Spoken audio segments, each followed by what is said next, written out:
انتهينا في اللقاءات السابقة بخواطرنا الإيمانية حول سورة البقرة، وبينا أن الحق سبحانه وتعالى قد استهلها بحروف مقطعة هي ألف لام ميم، وبينا ما يمكن أن يتوصل إليه الصفاء الإيماني من حكمة ذلك الاستهلال لبعض الصور بالحروف المقطعة. فكأن الحق سبحانه وتعالى حين أنزل كتابا معجزا للإنس وللجن معا إلى أن تقوم الساعة شاء أن يقول لنا إن الإعجاز في هذا الكتاب ليس لأنه من مادة أخرى غير مادة كلامكم، ولكنه من أبجدية لغتكم ومن كلمات ألسنتكم، فلم يأت بجديد في مادة الكلمات، وإنما كان معجزا لا لأن مادته تختلف عن مادة لغتكم، ولكن لأن المتكلم هو الله. فالله يتناول أشياء ويتناول خلقه أشياء، فخلقه كما قلنا يوجدون مصنوعات من عدم، ولكنهم يصنعون المصنوعات من مادة مخلوقة لله، وتجمد صنعتهم على ما صنعوا.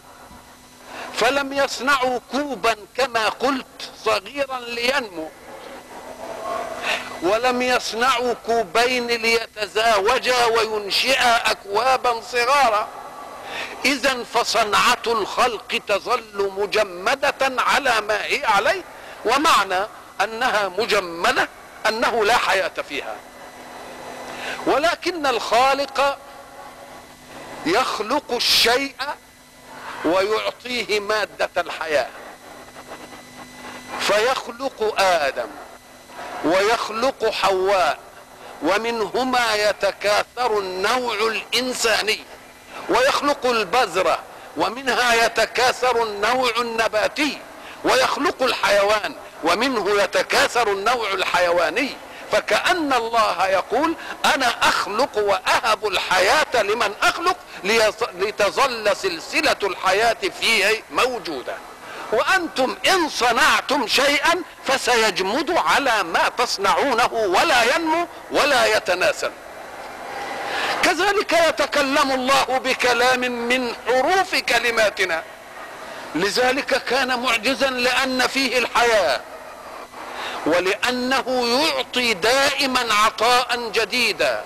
وكلام البشر حين يتكلمون يجمد على ما يكون عندهم من خواطر ساعة يتكلمون، ولكن كلام الحق غير ذلك. هذا الكلام المعجز هو الذي ينبغي أن يسمى كتابا، كما تقول في رجل اجتمعت فيه خصال الخير والرجولة تقول هذا الرجل، وكأن ما عداه ليس رجلا.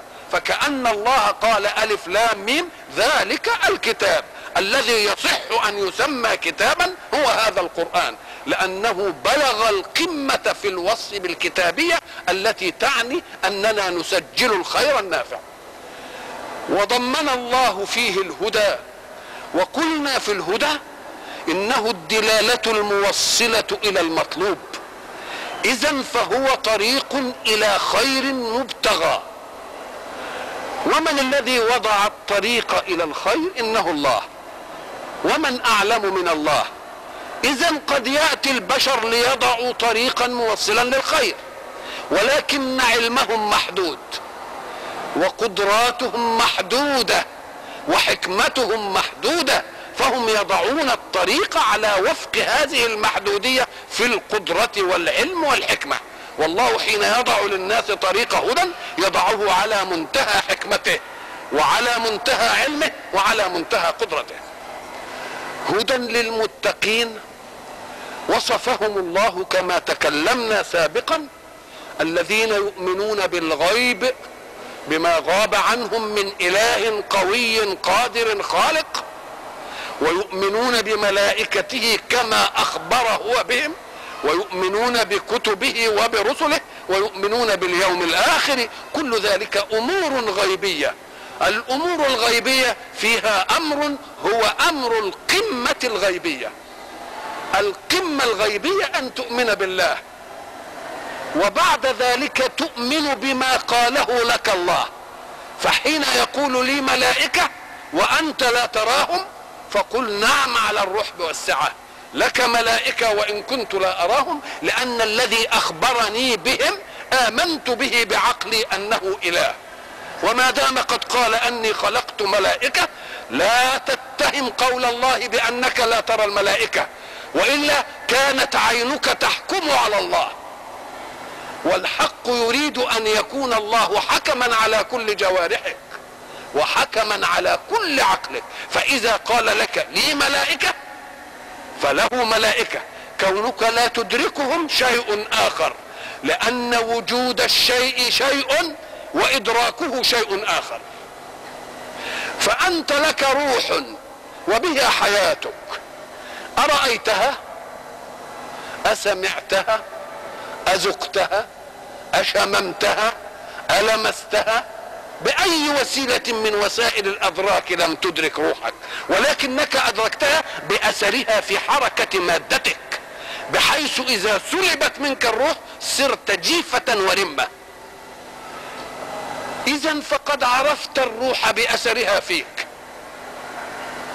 وهي مخلوقة لا ترى، فكيف بالخالق؟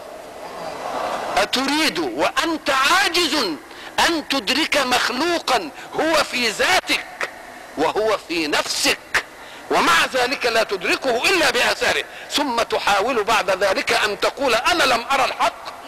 إنك لم ترى الروح وهي مخلوق، فكيف تريد أن ترى الحق وهو خالق؟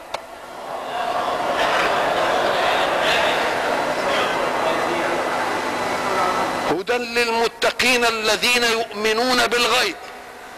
فإذا آمنا بالقمة الغيبية آمنا بكل ما يقوله لنا وإن لم نره. ويضرب الله الأمثال للناس في ذوات نفوسهم. فقبل أن يكتشف الميكروب كان الناس يشاهدون في ذواتهم ظواهر أمراض ولا يدركون إلا الظاهرة، الحرارة وكذا وكذا وكذا، ولا يعرفون شيئا اسمه الميكروب. فلما ارتقى العلم وأذن الله لمخلوق من خلقه وهو الميكروب أن يولد مرآه للوجود، أقدر العقول على أن تكتشف المجاهر، فوجد الميكروب ورأيناه بصورة مكبرة. لم نره أولا لأنه كان دون طاقة إدراك العين، أقل من أن يدرك، والشيء إذا قل عن طاقة إدراك العين بقانون البصريات لا يمكن أن يدرك، بدليل أن رجلا ضخما تراه أمامك ثم يتولى عنك أي يسير بعيدا عنك، فكلما سار خطوة نقص مرآه لك وتضاءل إلى أن يصبح كالولد الصغير، فإذا ظل سائرا انفقد. أين ذهب؟ هو موجود ولكنه وصل بالبعد إلى حد الصغر الذي لا تدركه عينك. فإذا ما جئنا بتلسكوب ليقرب البعيد أدركنا الرجل. إذن فعدم رؤيتك للشيء لا يعني أنه غير موجود، ولكن آلة إدراكك هي العاجزة، والشيء لا يدرك إما لأنه صغير جدا جدا دون مستوى إدراكك، فوسيلة إدراكه أن تكبره بالمجهر، واما ان لا يرى لانه بعيد بعدا يخرجه عن نطاق رؤية عينك، فهات التلسكوب ليقربه، حينئذ تراه. اذا فعدم ادراكك الشيء بآلاتك الحسية المعروفة لا يعني انه غير موجود. فاذا ما حدثنا ان الميكروب موجود الان ورأيناه رأي العين، القدماء الذين كانوا لا يعرفون ذلك لو حدثناهم قبل الميكروب بهذا أكانوا يصدقون؟ لا يصدقون. إذن فترك الله بعض الخلق غير مدرك في زمن لأنه دون وأقل من مستوى رأي العين، ثم يقدرك عليه في زمن فتراه، يقول لك الله إذا لا تصدق إن قلت لك أن هناك غيب لا تنكر، فهذا كان غيبا في القديم وقد صنعت لك الآلات لتراه حتى تستدل أن الغيب قد يكون موجودا ولكنك لا تراه. إذن فالذين يؤمنون بالغيب قمة إيمانية، أن يؤمنوا بالله وأن يؤمنوا بما أخبر الله به. ثم بين وقال ويقيمون الصلاة لإدامة ولاء العبودية للحق، كما قلنا في لقاءات سابقة تتجدد كل يوم 5 مرات. ومما رزقناهم ينفقون. حين تكلمنا عن الرزق يظن كثير من الناس ان الرزق هو ما يتعلق بالاموال والنفعيات، فاللي عنده مال ينفق، اللي عنده خير من الارض ينفق، اللي عنده، نقول له لا، الرزق ما انتفع به. فالقوة رزق، والعلم رزق، والحكمة رزق، والتواضع رزق، كل ما فيه حركة للحياة رزق. فلا تقل انا ليس عندي مال لانفق منه، عندك عافية تصدق بها على العاجز، انفقها للعاجز. عندك حلم انفقه للاخرق، عندك علم انفقه للجاهل. اذا فمما رزقناهم ينفقون يستوعب كل اقضية الحياة وكل كمالات الوجود، حتى ان ذهبت الى انسان لا يحسن صنعة شيء فاصنعه له لانك تجيده. يبقى اذا اجادة الاشياء رزق ايضا. اذا ومما رزقناهم ينفقون تستوعب كل حركة الحياة.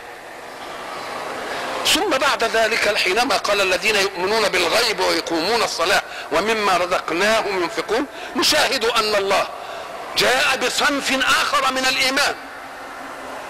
ما هو الصنف الاخر؟ والذين يؤمنون بما انزل اليك وما انزل من قبلك. كلمة وما انزل من قبلك لم تأتي في وصف المؤمنين الاولين. نعم، لان الاسلام انما جاء ليواجه صنفين من الناس. الصنف الاول صنف كافر بالله لا يؤمن بإله ولا يؤمن برسول مبلغ عن الله، هؤلاء هم كفار مكة. ولكن في المدينة لان السورة مدنية جاء صنف اخر هم اهل الكتاب، يؤمنون بالله ويؤمنون برسل عن الله وبكتب عن الله. والايمان الاسلامي لا بد ان ينتظم النوعين معا. لماذا؟ ربما ظن اهل الكتاب انهم على صلة بالله، يؤمنون به ويتلقون منه كتبا ويتلقون منه رسلا، فذلك كاف. نقول لا، الايمان الاسلامي جاء ليواجه المعسكرين جميعا حتى يكون الدين كله لله. الذين يؤمنون بما انزل اليك وما انزل من قبلك وبالاخرة هم يوقنون. نلاحظ ان هنا كلمة وبالاخرة. لماذا؟ لانك ان تصفحت التوراة التي هي كتاب اليهود الذين يعايشون الاسلام في المدينة ويتولون كبرهم في خصومة الاسلام، مع انهم كانوا يستفتحون به من قبل على الذين كفروا، فلما جاءهم ما عرفوا كفروا به. اخذوا الامر المادي في كتبهم، فان قرأت التوراة او قرأت التلمود لا تجد شيئا عن اليوم الاخر. فكأن الله اكد الايمان باليوم الاخر، لان الذين يقولون اننا امنا بالله وامنا بكتب وامنا برسل لا يلتفتون الى اليوم الاخر، فلو لم يجئ ذلك ربما كان ذلك موافقا لما عندهم.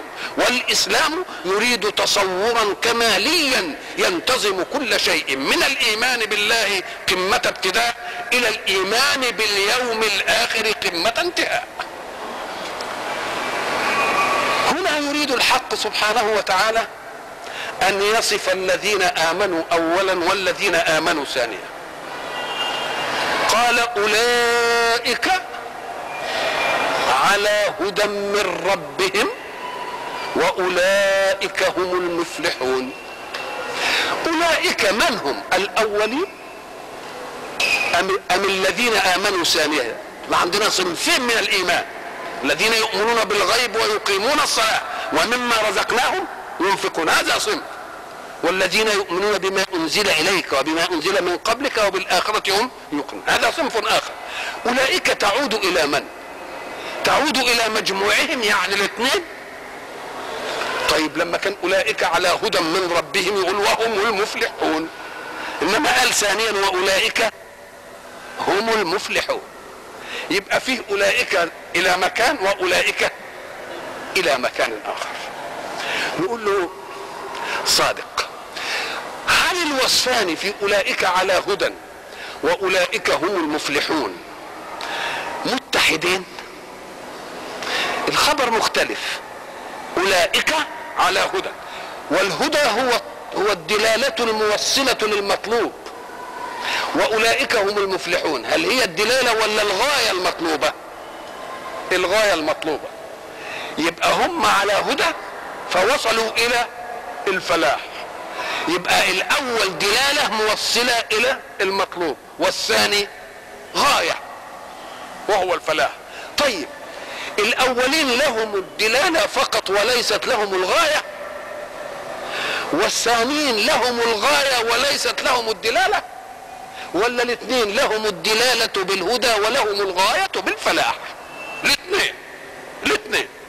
الله، يبقى اذا اولئك على هدى من ربهم واولئك هم المفلحون يجب ان تكون لمن؟ للصنفين معا، للصنفين معا. وان اردت ان تجعل لصنف اشارة ولصنف اخر اشارة فتلك من بلاغات القرآن. بلاغات القرآن حين يأتي لأمرين، كل أمر له حكمان، يقوم يأتي في الأمر الأول بحكم ويتركك تستنبط الأمر المقابل له في الحكم الثاني، يعني يعمل عكسية. زي ايه يعني؟ مثلا يقول قد كان لكم آية في فئتين التقتا. لما التقى الكفار مع المؤمنين في الحرب يبقى في فئتين التقتا، فئة تقاتل في سبيل الله. أي الفئات هي التي تقاتل في سبيل الله؟ أي الفئات هي؟ المؤمنة. كأنه قال فئة ايه؟ مؤمنة تقاتل في سبيل الله، واخرى كافرة. الله، يبقى تقاتل في سبيل ايه؟ لازم في سبيل الشيطان. يبقى كأن توسعة الآية ايه؟ لقد كان لكم آية في فئتين التقتا، فئة مؤمنة تقاتل في سبيل الله وفئة كافرة تقاتل في سبيل الشيطان. ادي الكلام. لم يشاء الله ان يكرر وطرق للذهن ليتوقد حين يتلقى كلام الله، ما يتلقاش كده الا بتوقد عشان يعرف عطاءات القرآن. ما حبش يجيب دي، وحب الاذهان تتنبه علشان تتدبر القرآن. قال ايه؟ ما قالش قد كان لكم آية في فئتين التقتا، فئة مؤمنة تقاتل في سبيل الله، شال مؤمنة من الأول وقال تقاتل في سبيل الله لأنك ستفتن فتنة على أنها هي المؤمنة، ما دام بتقاتل في سبيل مين؟ شوف تعويض العقل انه يلتقط، يبقى ما دام بتقاتل في سبيل الله تبقى هي ايه؟ مؤمنة. طب وعرفنا بقى ان هي مؤمنة ايه؟ قال له لأن جه في الآخرانية وحذف المقابل اللي في سبيل الله وهو سبيل الشيطان، وجاء بالمقابل للمحذوف وهو كافرة، واخرى كافرة. كافرة دي يقابلها ايه؟ اكنك اخذت المؤمنة من مقابلها وهو كافرة، وخدت في سبيل الله يقابلها ايه؟ في سبيل الشيطان. اذا حذفت مؤمنة من الفريق الاول للدلالة عليها من كافرة في الفريق الثاني، وحذفت في سبيل الشيطان من الفريق الثاني للدلالة عليها بقوله من المقابل في سبيل الله. فكأن معنى الآية فئتين التقتا، فئة مؤمنة تقاتل في سبيل الله وأخرى كافرة تقابل في سبيل تقاتل في سبيل الشيطان. فكافرة مؤمنة منعت من الأولى ودلت عليها المقابلة وهي كافرة في الثانية، وفي سبيل الله في الأولى دلت على المحذوفة الثانية وهي في سبيل الشيطان. وده بيسموه في اللغة بيسموه احتباك، علشان يعلمنا ايه؟ يعلمنا ازاي نتلقى الايه؟ القرآن. مثلا حين نسمع قول الحق سبحانه وتعالى بيعلم الرسول يقول قل لهم، هم يقولون انك افتريت القرآن، قل لهم ان افتريته فعلي اجرامي. كلام سليم، ان افتريته فعلي اجرامي وانا بريء مما تجرمون. طب ما دام هو افتراه يبقى اجرامهم جه من ايه؟ بيقول ان افتريته فعلي. طب تيجي ليه وانا بريء مما تجرمون؟ ده هم ما اجرموش ولا حاجه. كأن المسألة يقول الله فيها، شوف بيحود الذهن انه يلتقط. يقول ايه؟ الامر امران، اما ان اكون افتريته او لا اكون افتريته. فان كنت قد افتريته فعلي اجرامي وانتم براء منه، مش كده؟ طب وان لم افتره وانتم مجرمون. الله، يبقى اذا في فريقين. يبقى اذا دي احتباك. فجاب ايه؟ ان افتريته فعلي اجرامي، فكأنك تفهم وانتم بريئون. خلاص. وان لم افتره انا بريء وانتم المجرمون. يبقى اذا جاب المحذوف هنا مقابله في المحذوف هناك احتباك، ليعود العقل ان يستقبل الايه؟ الانسان القرآن، ويعي ان فيه محذوفات استغنى الله عن ذكرها تربيبا للذهن ان يتوقد فيلتقط. لما تيجي مثلا في حاجات كتير تلاقيها ايه؟ محذوفة، الذهن هو اللي ايه؟ هو اللي يجيبها. لما يجي يقول له ايه؟ اذهب بكتابي هذا فألقه اليهم، مش كده؟ ثم تول عنهم فانظر ماذا ايه؟ يرجعون. على طول كده قالت يا ايها الملأ اني القي الي كتاب كريم. ده ذهب الهدهد واخذ الكتاب وراح ووداه الله الله الله كتير. انحذف كل الكلام ده. اذهب بكتابي هذا فألقه اليهم ثم تول عنهم فانظر ماذا يرجعون. على طول كده قالت يا ايها الملأ اني القي الي كتاب كريم، لان دي يبقى سرد لا لزوم له، لان العقل الواعي سيستنبطه من ايه؟ اذا فقول الله اولئك على هدى من ربهم وصف للاولين ومعهم هم المفلحون. خدناها منين؟ من المقابل الثاني. والتانيين برضو والذين يؤمنون بما انزل اليك وما انزل اولئك هم المفلحون، اولئك على هدى من ربهم وهم المفلحون ايضا.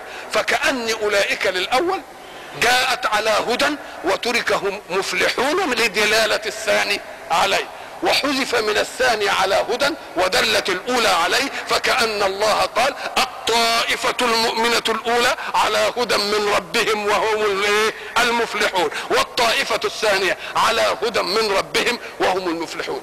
إذا ما العلة في إنه عمل العملية دي وجابهم ويا بعض؟ ما قالش الذين يؤمنون بالغيب ويقيمون الصلاة ومما رزقناهم ينفقون أولئك على هدى من ربهم وأولئك هم المفلحون، وبعدين يقول إيه؟ والذين يؤمنون بما أنزل إليكم، ويجيب لهم برضو الخبر بتاعه. ليه لحم الخبرين وبعضهم؟ علشان نعرف إن ما فيش فيه بقى بعد الإسلام إيمانان، بل هو إيمان واحد يترتب عليه جزاء واحد، وسيلته هدى وغايته فلاح.